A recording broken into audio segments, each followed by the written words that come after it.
Hey everyone, welcome back to my channel. Okay, thank you sa lahat po ng mag-subscribe at nag-follow ng Facebook page ko at saka nag-subscribe ng YouTube channel ko.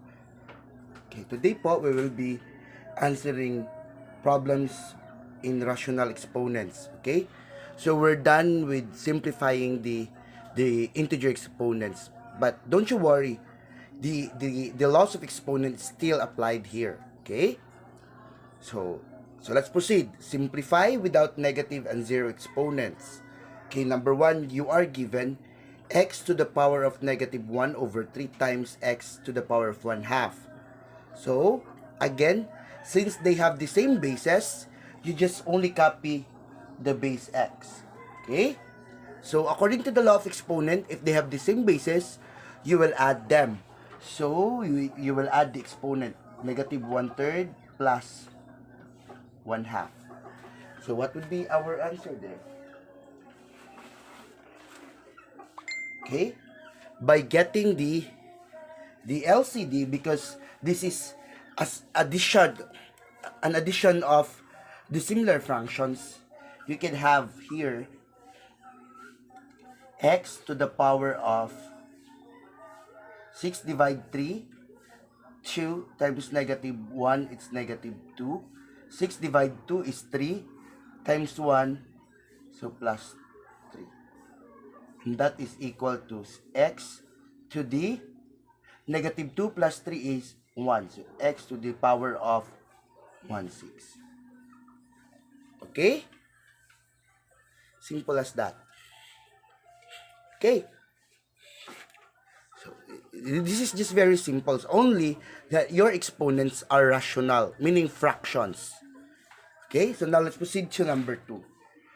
Okay, we have here x to the power of 5 over 8 over x to the power of 1/4. So this is a division. Using the law of exponent, ano nga yung gagawin natin? Ima-minus natin yung maliit na exponent dun sa malaki. So, klarong-klaro dito na yung 5 over 8 is mas malaki pa sa 1/4. Correct? So, using the law of exponent, you have x. Isa-subtract natin 5 over 8 minus 1/4. So, simplify. You have, get the LCD, you copy x. The LCD between, okay, let's rewrite this one. 5 over 8. So, the LCD is 8, correct? So, 8. Si 8 divide 8 is 1 times 5, you have 5. Copy minus sign. 8 divide 4, you have 2 times 1, you have 2. So that is equal to x is equal to x to the power 5 minus 2 is 3. X to the power of 3 over 8. Okay? Simple lang ano? Very simple. Only that we need to remember the laws of exponents, no?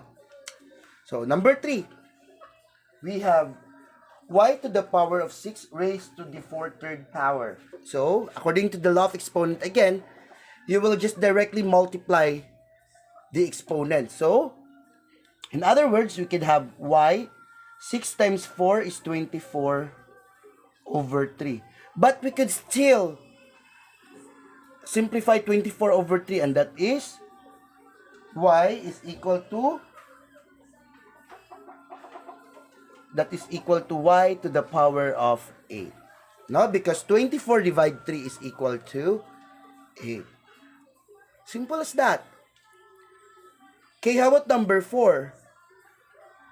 Okay, so you're given x to the power of negative 3/4 raised to the negative 1/3. Okay, the same as what we did in number 3. We just multiply directly. So you can have x negative 3 times negative 1, so that is 3, to the power of 4 times 3, that is 12. But we can still simplify 3 over 12. Reduce that to its lowest term. So you would have x to the power of 1 over 4. Okay? Simple lang ano?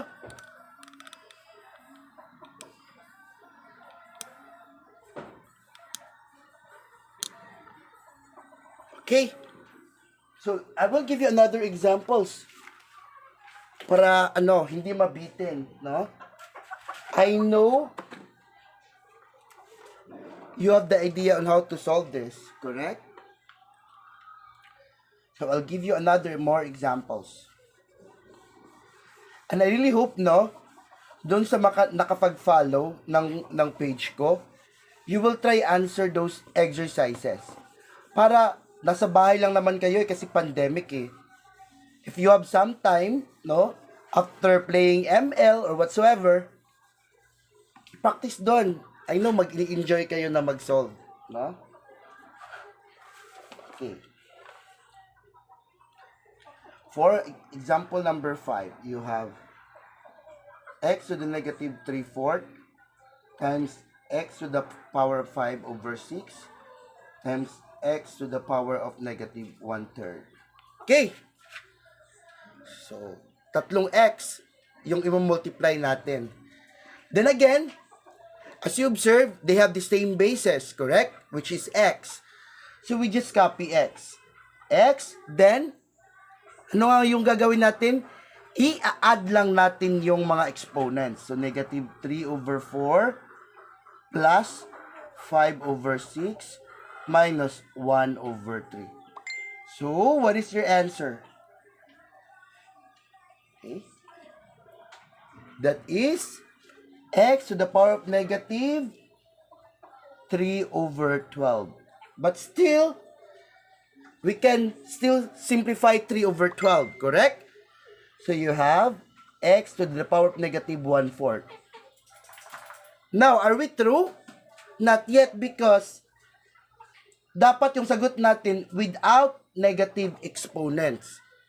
So, according to the law of exponents, negative yung exponent natin dito, ibaba lang natin yan. So, you have 1 over x to the power of 1/4. Okay? Simple as that.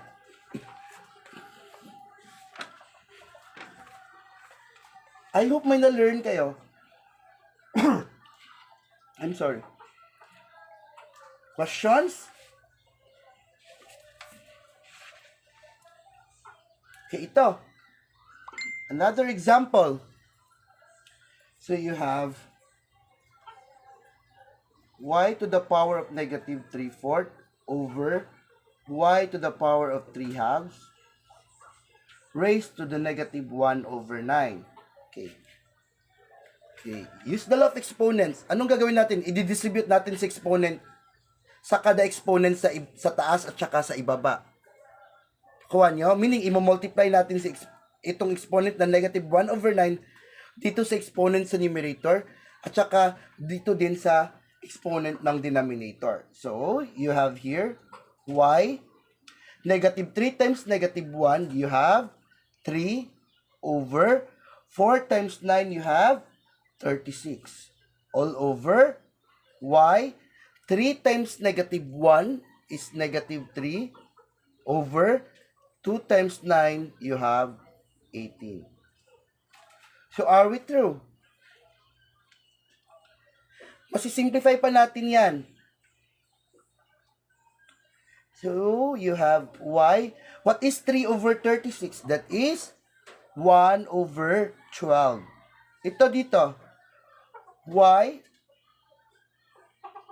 to the power of, what is 3 over 18? Negative 1 over 6.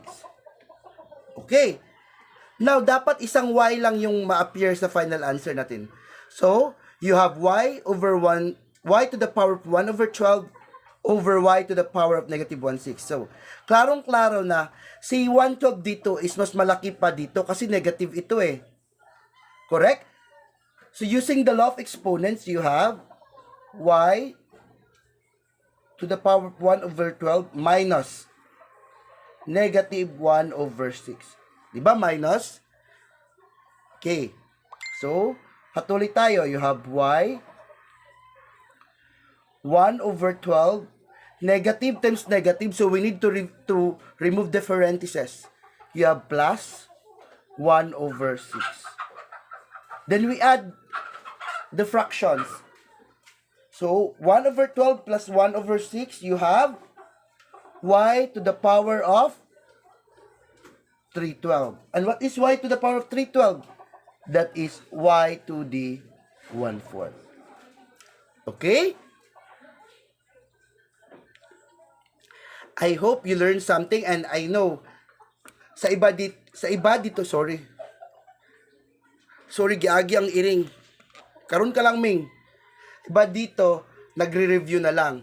So, these topics of mine in my YouTube channel and in my Facebook page will really help those who are incoming first year college, especially those who have the algebra, and for those who are turning grade 7 and in grade 8, no?